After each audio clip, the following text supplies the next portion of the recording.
Sketches of MD refers to Miles Davis. I had the opportunity of working with Miles Davis for about 5 years and a half. And this title track, I actually took like pieces of that experience. The first tune, The Ring, is actually a representation of some of the members, for example, John Coltrane. The second one is actually myself, Intro to Africa. Sketches of MD is for Miles Davis. Wayne's Thing is for Wayne Shorter. And Happy People was actually for Herbie Hancock in an indirect way. The first thing is I was trying to document Pharoah Sanders and I. We played together a lot, and I wanted to put some music down. Not with the idea of a live CD, but just to document it. And then the live CD kind of came later. The story is in itself about the relationship that I have with Pharoah, the relationship that I have with Miles Davis. You know, the influences of the musicians who played with Miles. You know, that's what Sketches of MD is about. My fans have always wanted to hear me do a live CD. The audience didn't know that we were recording. The band knew, but they didn't know. So it wasn't like, because sometimes when you know that you're being recorded, you can freeze. So the engineer was kind of tucked away, and people didn't really know what was going on. We were just playing the music. I didn't want it to feel like, you know, we're trying to document ourselves, that people had to know, or we had to know. Just forget about that and just let the music happen. And that's what we did. Pharoah is my friend, first and foremost. He's my mentor. We have this relationship where when he's in town playing, I go and sit in with him. If I'm in town someplace playing and he hears about it, he'll come and sit in with me. But our relationship actually started maybe in '87, around '87, '88, when I was playing at Kimball's East. Pharoah came out and he said, I'm here to see Kenny Garrett. I was behind the curtain. He didn't know that I heard, and I was like, wow, Pharoah Sanders came to hear Kenny Garrett, you know, so that's when it started. So probably around, I'd say '87, '88. What I like about Pharoah is that, you know, the more we have a relationship, the more I start to understand him as a person. I think in a lot of ways we have similarities. He understands where I'm coming from and I understand where he's coming from. And I think, you know, he's opened up to me a lot about John Coltrane. You know, sometimes, you know, the older generation of musicians, they don't open up as easily as the younger musicians. And I think for Pharoah, for him to allow me in, you know, to understand John Coltrane. He stood on the bandstand with John Coltrane. You know, I stand on the bandstand with Pharoah Sanders. You know, to me, it's great, you know, to have a friend, you know, and a mentor. You know, we mentor each other, but still, he's my mentor because I love the organic way he plays. I mean, in the younger generation, we're about playing a lot of notes. He's about playing a sound and making it mean something. So there's a lesson that I learn every time we're playing. You know?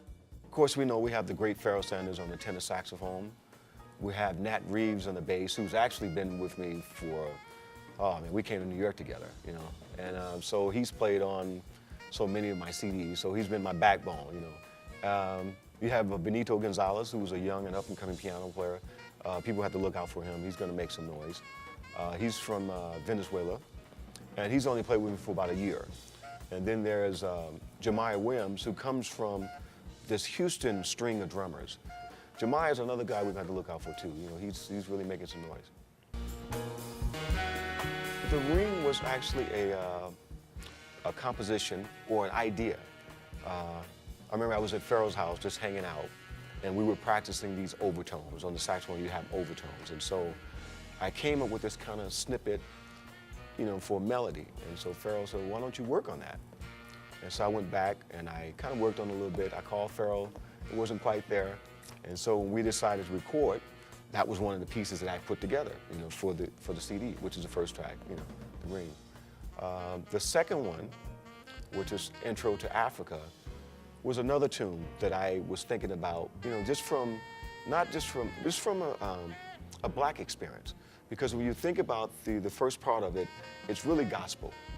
Then as it goes into a part that's more like a jukebox. You know, when people used to listen to jukebox, they say, oh, this is my song, that's my song. And it goes to that. And also there's another section that goes to Africa. So I'm connecting all of it. It's not only African American, it's the whole black experience. And so when I played this song at the sound check for Pharoah, he almost lost his mind. He started singing. And so that's how the singing came about. Sketches of MD is, you know, that one's actually a little sentimental for me because, you know, my experience with Miles Davis for 5 years and a half, you know, to to play with a great like that and to absorb all of this information. And so what I tried to do is to let people hear that that was part of my history. You know, a lot of times when I'm playing, people hear the Coltrane influence, but they don't really hear the Miles Davis influence. So that was just a little bit of them, the pieces of that, for them to hear the different melodies. It wasn't about how much saxophone I'm playing, about how many melodies, different melodies I could play. Wayne's Thing is a song that I wrote for Wayne Shorter, which Wayne has this way that he phrases on the saxophone, and he goes like, oh. So I wrote a tune,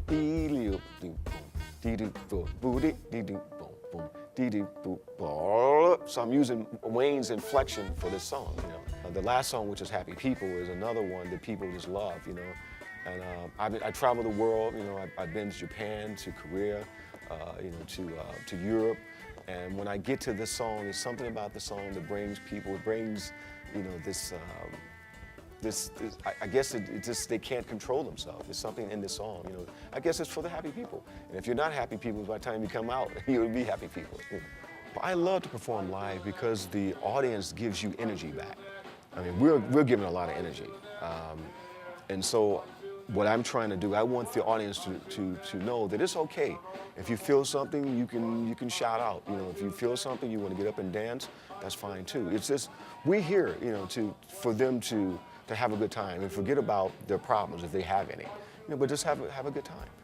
You know, Iridium is a club that I've probably in the last maybe 4 or 5 years, I was looking for a new home because I used to go play at another club in New York, and that was my home. So once I moved uptown, I wanted to, you know, find another place. So when I got to the Iridium, they welcomed me with, you know, open arms, and I went in, I started performing with my band a lot, and then with different bands. So it became like, you know, my home. I'm influenced by just by life, really. I mean, I try to listen to any style of music possible. I mean, because I'm always searching, and I don't want to stay in one place. So I listen to hip hop, I listen to classical music, I listen to Middle Eastern music, I listen to Chinese, Japanese, anything, Turkish music, I listen to everything, and I try to draw from that what I'm looking for.